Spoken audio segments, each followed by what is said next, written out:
یہ چینل بات کرتا ہے اٹھا کے منہ بشاہوں سے، جہاں کو باخبر کرتا ہے یہ مفلس کی آہوں سے۔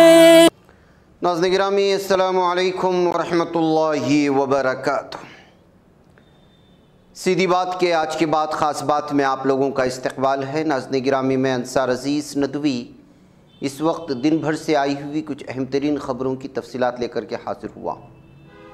تفصیلات میں جانے سے پہلے میں آپ لوگوں کو اطلاع کر دوں کہ آج کے دونوں پرائم ٹائم شائع ہو چکے ہیں، جس میں اہم ترین خبروں پر تبصرہ ہوا ہے۔ جن احباب نے نہیں دیکھا جائیں دیکھیں، دوسروں تک پھیلانے کی کوشش کریں، لنک کو شیئر کریں۔ ادارے کی مضبوطی ناظرین گرامی آپ لوگوں کی مضبوطی ہے، اور آپ جانتے ہیں کہ آپ کو کرنا کیا ہے، اور ہم نے مشترکہ قربانی کا اعلان بھی کر دیا ہے۔ جو احباب غریب مستحق بستیوں میں اس عید میں غریبوں کو شامل کرنا چاہتے ہیں اپنی خوشی میں، تو وہ ضرور اس میں حصہ لیں۔ نیچے واٹس ایپ کا نمبر ہے، اس میں میسیج کر کے آپ تفصیلات حاصل کر سکتے ہیں۔ آئیے ناظرین گرامی خبروں کی جانب بڑھتے ہیں۔ جھارکھنڈ بورڈ کے میٹرک امتحان میں معاشی طور پر بے حد کمزور کنبوں کے طلباء و طالبات نے بہترین کارکردگی کا مظاہرہ کیا ہے۔ میٹرک کے امتحان میں 6 طلباء نے 500 میں سے 490 نمبر حاصل کیے۔ ان سبھی کو جھارکھنڈ اکیڈمک کونسل نے مشترکہ طور پر ٹاپر قرار دیا۔ ان میں 5 لڑکی اور 1 لڑکا۔ قابل ذکر بات یہ ہے کہ یہ سبھی طلباء و طالبات کمزور معاشی پس منظر والے کنبوں سے تعلق رکھتے ہیں۔ ٹاپرز میں سے ابھیجیت شرما جمشید پور باشندہ اکھلیش شرما کا بیٹا ہے۔ اس کے والد ہر صبح گھر گھر گھوم کر اخبار بانٹتے ہیں، اور اس کے بعد دن میں لوگوں کے گھروں میں جا کر بڑھئی کا کام بھی کرتے ہیں۔ شہر کے شاستری نگر علاقے میں کرائے کے مکان میں رہنے والے اکھلیش شرما بتاتے ہیں کہ مہینے میں 10 سے 12 ہزار روپے کماتے ہیں۔ ادھر مغربی سنگھ بھوم ضلع کے چکردھر پور کی رہنے والی تانیہ شاہ اور نشو کماری کا نام بھی ریاست کے ٹاپرز میں شمار ہے۔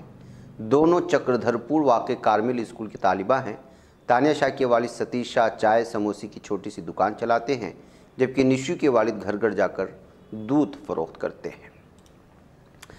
ناظرین گرامی ادھر آسام کے وزیر اعلیٰ ہمنتا سرما کی اہلیہ رنکی بھویان سرما نے دہلی کے نائب وزیر اعلیٰ منیش سسودیا کے خلاف گوہاٹی ہائی کورٹ میں 100 کروڑ روپے کا ہتک عزت کا مقدمہ دائر کر دیا ہے۔ سرما نے کہا کہ آسام حکومت پر ان کی اہلیہ کے فرموں اور بیٹے کی تجارتی شراکت دار کو سال 2020 میں کووڈ-19 وبائی امراض کے دوران بازار کی قیمتوں سے زیادہ شرحوں پر PPE کٹس فراہم کرنے کے لیے ٹھیکہ دینے کا الزام لگانے کے لیے سسودیا کے خلاف دیوانی ہتک عزت کا مقدمہ درج کرائیں گے۔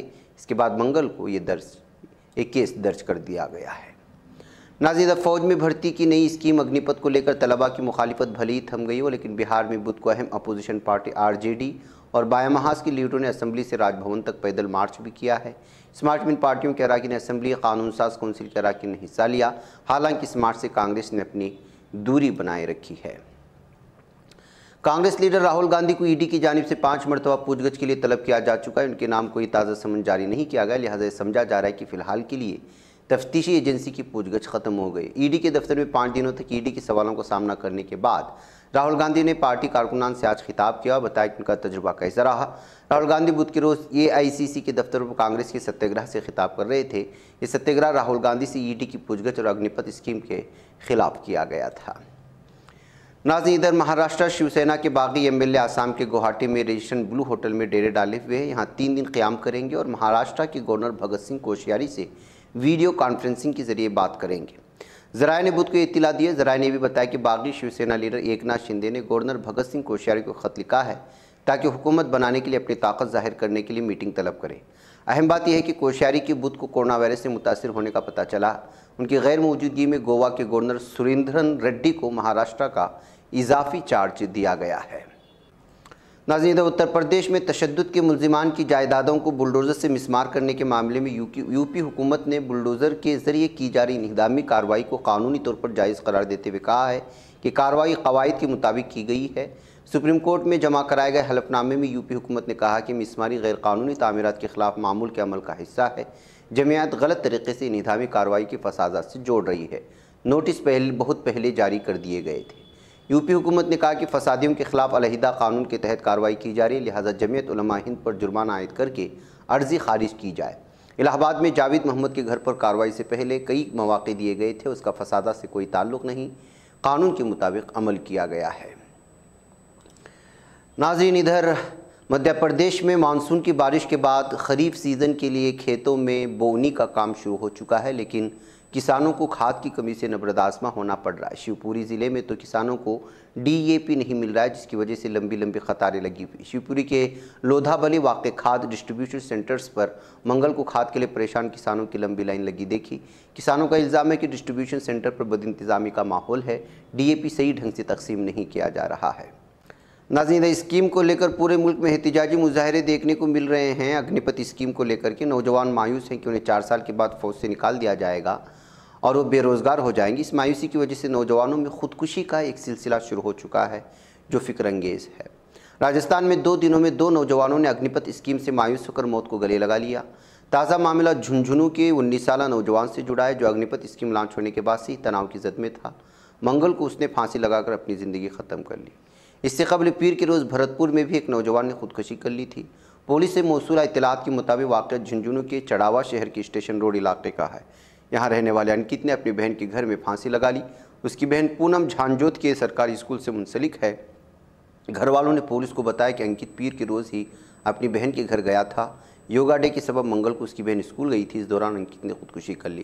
جب پونم کو یہ خبر ملی تو وہ بھاگی اسکول سے گھر پہنچی تھی۔ ناظرین، جھارکھنڈ کے بوکارو کورٹ نے آبروریزی سے متعلق ایک معاملے میں مجرم کو 20 سال کی سزا سنائی ہے، ساتھ ہی جرمانہ بھی لگا دیا ہے۔ معاملہ بیت الخلا کرنے گئی لڑکی کا اغوا کرنے کے بعد نشے کی حالت میں اڑیسہ لے جانے اور وہاں لے جا کر 18 دنوں تک مسلسل آبروریزی کرنے سے جڑا ہے۔ اس معاملے میں بوکارو کے ایڈیشنل سیشن جج چترتھ یوگیش کمار سنگھ کی عدالت نے ملزم رشید انصاری کو اغوا اور آبروریزی کرنے کے معاملے قصوروار پاتے ہوئے سزا سنائی۔ 20 سال کی سخت قید کی سزا کے ساتھ ہی مجرم پر 20,000 روپے کا جرمانہ بھی لگایا گیا ہے۔ جرمانے کی رقم متاثرہ کو دینے کا بھی عدالت نے حکم دیا ہے۔ ناظرین، اگنی پت اسکیم کو لے کر اپوزیشن پارٹیاں مسلسل مودی حکومت کو نشانہ بنا رہی ہیں۔ MIM کے سربراہ اسدالدین اویسی نے براہ راست PM مودی سے سوال پوچھے۔ اویسی نے کہا، ہم PM سے جاننا چاہتے ہیں کہ کیا آپ ہمارے سپاہیوں کا اتنا ہی احترام کرتے ہیں؟ اس کا مطلب ہے کہ وہ چاہتے ہیں کہ ہمارے فوجی 4 سال بعد چوکیدار بن جائے۔ یہ قابل احترام پیشہ ہے، لیکن آپ کے پارٹی اسے حقارت کی نظر سے دیکھتے ہیں، جو کہ افسوسناک بات ہے۔ ناظرین، قرآن پاک کی جنرل ایڈمنسٹریشن کی نمائندگی کرنے والے ادارے برائے رہنمائی و ہدایات نے قرآن پاک کی طباعت کے لیے شاہ فہد کمپلیکس سے قرآن پاک کے نئے ایڈیشن کے ساتھ شیلف اور الماریاں فراہم کی ہیں اور انہیں مسجد حرام کے اندر رکھا گیا ہے تاکہ بیت اللہ میں آنے والے اللہ کے مہمان ان سے استفادہ کر سکے۔ مسجد حرام میں نمازیوں عازمین حج کے لیے صدارت عامہ برائے امور حرمین کی نمائندہ ایجنسی ہدایات و رہنمائی کی طرف سے قرآن پاک کے 80,000 نسخے تقسیم کیے گئے۔ قرآن پاک کے نسخے مختلف سائز کی 2,300 الماریوں میں رکھے گئے ہیں۔ ناظرین، سعودی عرب کے ولی عہد پرنس محمد بن سلمان سرکاری دورے پر ترکی پہنچ چکے ہیں۔ ایک بڑے وفد کے ہمراہ دارالحکومت انقرہ پہنچنے پر صدر رجب طیب ایردوغان نے صدارتی پیلس میں سرکاری تقریب کے ساتھ ان کا استقبال کیا ہے۔ بعد ازاں صدر ایردوغان اور پرنس محمد بن سلمان نے 2 طرفہ اور بین الوفود مذاکرات کیے ہیں۔ مذاکرات میں علاقائی بین الاقوامی پیش رفتوں کے ساتھ ساتھ دونوں ملکوں کے باہمی تعلقات کا ہر پہلو سے جائزہ لیا جائے گا۔ توقع ہے کہ مذاکرات کے ایجنڈے پر اقتصادیات کا موضوع حاوی رہے گا۔ تجارت سے لے کر سیاحت تک اور دفاع سے لے کر صنعت تک مختلف شعبوں میں باہمی تعاون میں اضافے کے امکانات پر بھی بات چیت کی جائے گی۔ اس دائرہ کار میں ترکی اور سعودی عرب کے درمیان مختلف سمجھوتے طے پانے کی بھی توقع ہے۔ واضح ہے کہ صدر رجب طیب ایردوغان نے بھی سعودی عرب کے شاہ سلمان بن عبدالعزیز کی دعوت پر 28 تا 29 اپریل کو سعودی عرب کا دورہ کیا اور جدہ میں مختلف ملاقاتیں و مذاکرات کیے تھے۔ علاوہ ازیں 10ویں کو پرنس محمد بن سلمان کے ساتھ ٹیلی فونک ملاقات میں بھی صدر ایردوغان نے 2 طرفہ اور علاقائی موضوعات پر بات چیت کی تھی۔ ناظرین، ادھر جنوبی کوریا میں منکی پاکس کے اولین کیسوں کی تصدیق ہو چکی ہے۔ پون ہاپ خبر رسائی ایجنسی کے مطابق کوریا بیماریوں کے کنٹرول اور تحفظ کی ایجنسی KDCA کے جاری کردہ بیان میں کہا ہے کہ 2 افراد میں منکی پاکس وائرس کی تشخیص ہوئی ہے۔ ناظرین، اسرائیل کے اسمبلی ممبران نے آج کی نشست میں ماہ اکتوبر میں متوقع قبل از وقت انتخابات کے لیے اسمبلی کی تحلیل کا بل منظور کر لیا ہے۔ رائے شماری میں 110 اسمبلی ممبران نے اسمبلی کی تحلیل کے حق میں ووٹ کا استعمال کیا۔ تحلیل کے خلاف کوئی ووٹ استعمال نہیں کیا گیا ہے۔ ناظرین، ادھر شمالی عراق کے شہر غارہ میں 5 دہشت گردوں کو بے اثر کرنے کی خبریں آ رہی ہیں۔ سیکورٹی ذرائع سے موصول ہونے والی معلومات کے مطابق نیشنل انٹیلیجنس آرگنائزیشن کی جانب سے 17 اور 21 جون کو غارہ میں کی گئی کارروائیوں میں 5 دہشت گردوں کو ہلاک کیا۔ ناظرین گرامی، سویڈن کی نیٹو کی رکنیت کے بارے میں ترکی صدر کی اطلاعاتی امور کے ڈائریکٹر فخر الدین آلتون نے کہا ہے کہ سویڈش ہتھیار دہشت گردوں کے بنکروں سے نہیں نکلیں گے کے بارے میں ہمیں یقین دہانی کروانے کی ضرورت۔ آلتون نے نیٹو کی رکنیت کے لیے سویڈن کی درخواست کے حوالے سے سویڈن کے معروف اخبارات کے سوالات کا جوابات دیتے ہوئے کہا کہ نیٹو کی رکنیت کے لیے سویڈن کی درخواست سے 2 حقائق سامنے آتے ہیں۔ آلتون نے بھی کہا کہ سب سے پہلے انہوں نے علیحدگی پسند دہشت گرد تنظیم کی سویڈن کس قدر مضبوط ہونے کا مشاہدہ کیا ہے۔ تنظیم کے ارکان پارلیمنٹ میں نشستوں کی وجہ سے سویڈن حکومت کو بلیک میل کرنے اور سارا وقت تنظیم کے لیے فائدہ اٹھانے میں خرچ ہوتا ہے۔ ناظرین گرامی، آج کی خاص بات میں بس اتنا ہی۔ انشاءاللہ پھر آپ لوگوں سے ملاقات ہوگی۔ مجھے اجازت ہے۔ السلام علیکم ورحمۃ اللہ وبرکاتہ۔ یہ چینل حق نگر بن کر کچل دیتا ہے فتنوں کو، اگر گندی ہو پالیسی تو مرتے دیکھ کتنوں کو، اسی بازار میں بکتے ہوئے دیکھا ہے سپنوں کو، سبھی یکساں ہے یہ پیغام دو غیروں کو اپنوں کو، وطن اہل وطن کا ہے گلے بے خار سی